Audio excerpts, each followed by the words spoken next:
Bonjour Alpha Blondy. Bonjour Valérie. Bienvenue dans votre Paris des Arts. Merci. Vous êtes une star mondiale du reggae. Votre musique imprégnée de rythmes africains a traversé les continents, les époques. On va évidemment en parler dans cette émission. Mais avant, vous avez voulu découvrir le musée Rodin, ses jardins et ses collections. On va faire un petit tour? Bien sûr. Je vous emmène en balade? Une rose pour vous. Merci. Merci On y Valérie. va. Okay. C'est parti. Hop. All right. Et ces jardins en plein cœur de Paris, juste à côté des Invalides, sont un écrin pour les sculptures d'Auguste Rodin.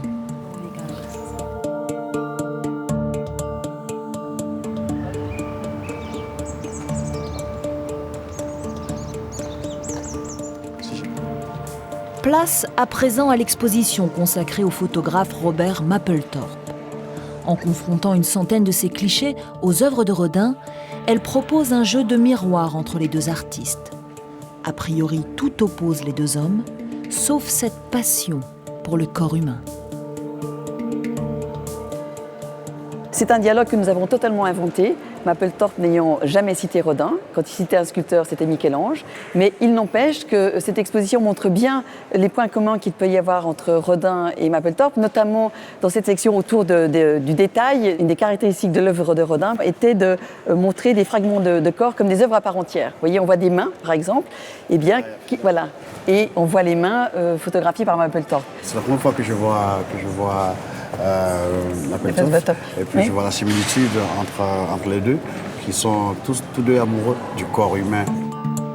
Il aimait bien le contraste aussi, Mapplethorpe, noir et blanc. Oui, mais vous savez, il a dit tout au long de sa carrière que s'il était né 200 ans plus tôt, il aurait été sculpteur, mais que la photographie existant, eh bien, ma foi, c'était plus rapide pour créer. Et il choisissait des modèles noirs, bien parce que c'était la couleur de la peau rappelait les bronzes et était au plus près de la sculpture. In a bright sunny summer day, hanging around the Champs-Élysées, I see white girls, black girls, Chinese girls in a samurai style. Alpha Blondy, c'est pas trop dur d'être une légende vivante, sans doute le chanteur de reggae le plus connu au monde depuis la mort de Bob Marley. C'est une grâce et je remercie Dieu pour m'avoir donné cette chance-là. Je me suis retrouvé au bon endroit, au bon moment. Vous avez découvert le reggae à la fin des années 70. Est-ce que vous pouvez nous parler un petit peu de vos débuts? D'abord, on avait un groupe rock au lycée, et on était à l'internat. On sautait le mur pour aller jouer dans les boîtes. Et puis après, à un moment donné, les profs ont décidé qu'il fallait choisir, d'aller voir là-bas s'ils y étaient. Donc j'ai été au Libéria, ils n'y étaient pas. Et puis j'ai eu mon rêve américain, je voulais aller aux États-Unis. Parce que j'étais amoureux d'une fille, Fanta Diallo, qui avait son grand frère qui vivait aux États-Unis. Donc ma mère m'a aidé à aller aux États-Unis. Sweet, sweet, Fanta Diallo. Fanta Diallo. Sweet, sweet, Fanta Diallo. Fanta Diallo. Fanta walking on the rainbow now. Fanta shipping in the moonlight waves. Et puis j'ai découvert un groupe, Burning Spear. Ça a été la révélation. Oui, cette voix gutturale, qui glorifiait l'Afrique d'où je viens, l'Afrique des proscrits, l'Afrique des laissés pour compte.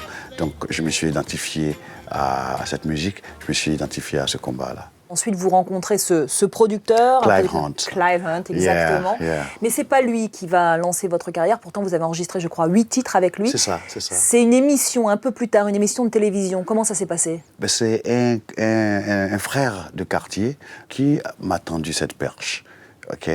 Un jour comme ça, il m'a dit, écoute, t'arrêtes de fumer et puis tu viens pour qu'on puisse parler.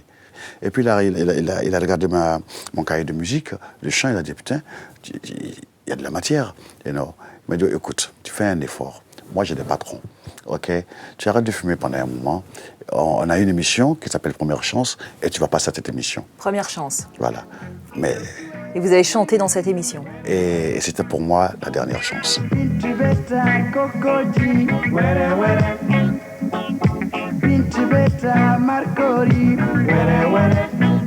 Alors ensuite, tout est allé très vite. Le succès de votre premier album en 83, Jah Glory, est immédiat. Il y a un titre en particulier qui vous propulse, ce titre, c'est Brigadier Sabari. C'est une histoire vraie, celle d'un harcèlement policier. 30 ans après, les jeunes connaissent encore cette chanson.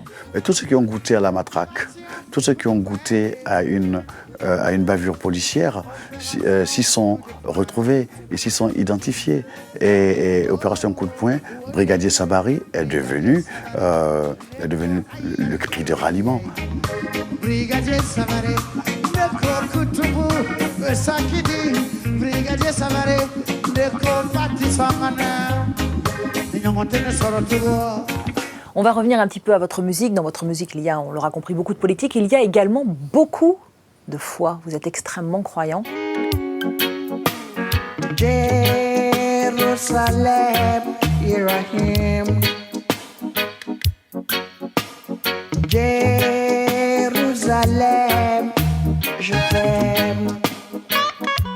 Parlez-nous justement de ce titre, Jérusalem. Comment est-ce qu'il est né, ce titre? Ça va t'étonner.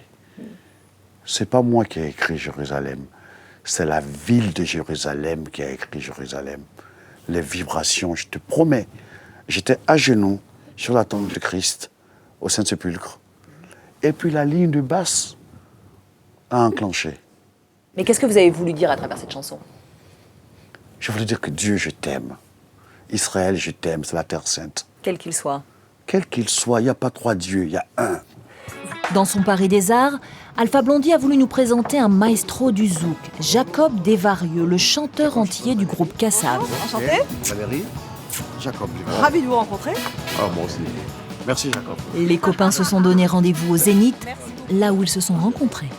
Vive Kassav!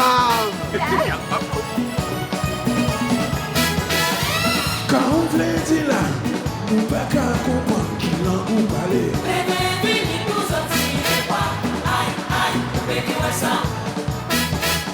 Moi, je suis un grand fan de Kassav. Et qui dit Kassav, dit Jacob. OK? Et puis avec cette voix cassée, là, OK? Quand il chante, j'aurais bien voulu chanter comme lui.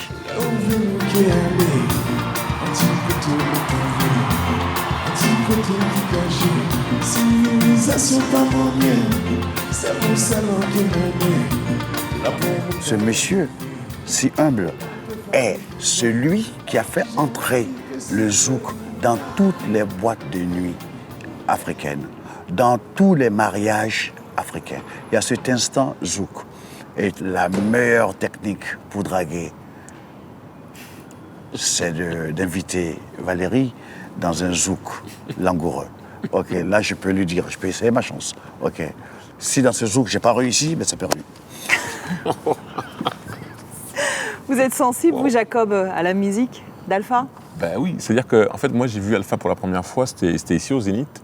Alors, je crois que c'est dans les années 90, je ne sais plus l'année exacte. Et je suis venu regarder, je suis venu faire mon curieux, parce que bon, j'entends, il y a un Africain qui fait du reggae, puis ça marche, et il faut que je comprenne pourquoi, il faut que j'analyse le truc. Donc je suis venu au Zénith, je suis venu regarder. Et puis après, on s'est rencontrés, alors je ne sais plus où, je ne sais plus comment, mais je sais qu'on se voit à chaque fois en Côte d'Ivoire, ici, sur une scène, on se croise tout le temps, quoi. Tous les deux, vous aimez Aimé Césaire. Quel est son héritage? Alors moi j'ai entendu une phrase qui m'a beaucoup plu en fait par rapport à Aimé Césaire, c'est qu'on disait que c'était lui qui avait fait le pont entre l'Afrique et les Antilles. Bon, alors après, quelques années après, on a dit oui, alors nous on a deux ponts, on a Aimé Césaire, on a Kassav. Moi j'étais très fier de ça. Pour nous c'est quelque chose d'impressionnant de penser que quelqu'un de ce petit coin-là allait pouvoir écrire des choses qui allaient être lues dans le monde entier. C'est ce qui nous a inspirés et qui inspire tous les Antillais à essayer de faire des choses, à se surpasser pour essayer de toucher le reste du monde. Aimé Césaire, il disait les choses tellement bien, le style « j'habite une blessure ».